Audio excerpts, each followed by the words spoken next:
Okay, this video is from the book John Mcdougall, the Doctor Who Fought for You, and this is Dr. Mcdougall on cancer, what he had to say about cancer. So Dr. Mcdougall emphasized that a cancer cell can be characterized by the doubling time. And let's say doubling time of 100 days is rather typical. So that means it would take, to get 100 days to become one cell to become two cells. And then for two cells to become four cells, another 100 days.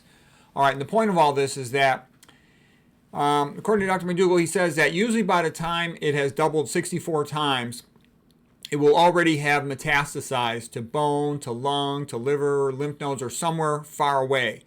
And this usually occurs before it's going to be detectable on imaging, either CAT scan, mammogram, or PET scan, or whatever the imaging modality.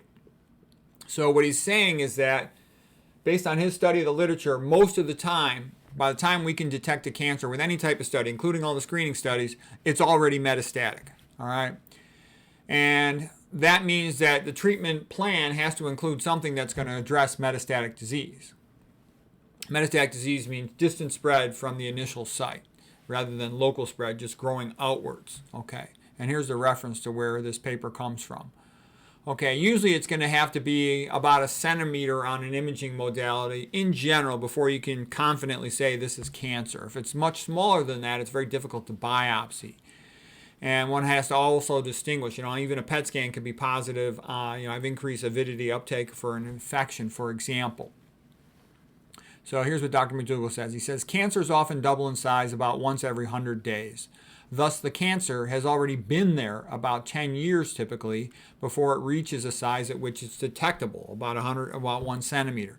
We usually can't see it or confidently call it a cancer until the tumor is at least 1 centimeter in size.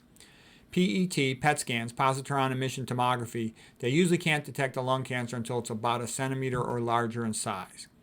But when it's smaller, you'll just follow up CAT scans to see if it's growing or not.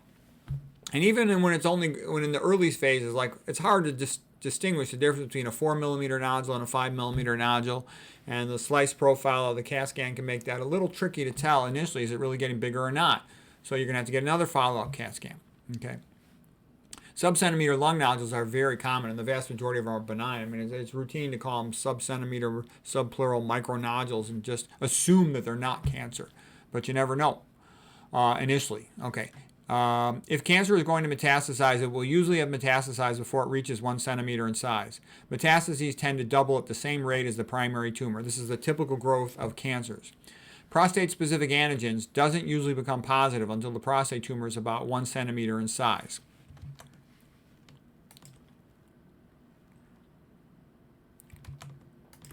Mammography-detected tumors usually have been growing for about 14 to 17 years before they can be detected. The average doubling time for a breast cancer is about 100 days. On average, a breast cancer takes about 6 years to become 1 millimeter in size and about 10 years to become 1 centimeter in size.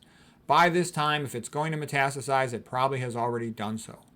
The point is that so-called early detection, like mammography, is really late detection. In other words, after metastases has occurred. And this means that local treatments like surgery or radiation are unlikely to be curative. They treat the primary cancer, but they do not treat the metastases. There's some exceptions. There's some tumors that are less likely to metastasize, like brain tumors are less likely to metastasize.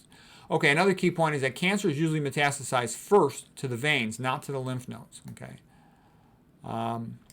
Thus, the surgical removal of adjacent lymph nodes usually doesn't do much to affect the prognosis. So you understand that, like for breast cancer, what he's saying is, let's say you do a lumpectomy to remove the primary mass of a breast cancer. What Dr. Mcdougall is saying is that it doesn't do you much good to go after the lymph nodes in the axilla, for example, because you've already got distant metastases most likely, and whether or not the patient responds to treatment for those distant metastases is going to determine whether or not they live. That's what he's saying. So he's saying, why do removal of the lymph nodes when it's not going to change the prognosis, and it's going to potentially give you side effects like swelling in your arm, for example, lymphedema.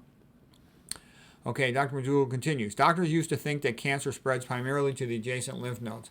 However, the idea of the centripetal spread of cancer theory suggests that cancer tends to grow outward from a central source. However, that is often incorrect. In reality, it more often, if it's going to metastasize, will spread initially to the veins and can quickly go to distant sites. And this is also why local therapies are not as effective as was previously thought, per Dr. Mcdougall. And then he has a bunch of references here.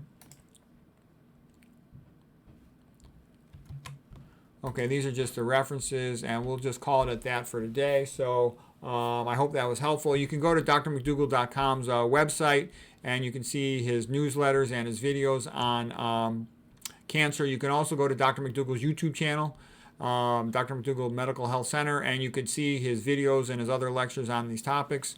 I hope you find that helpful.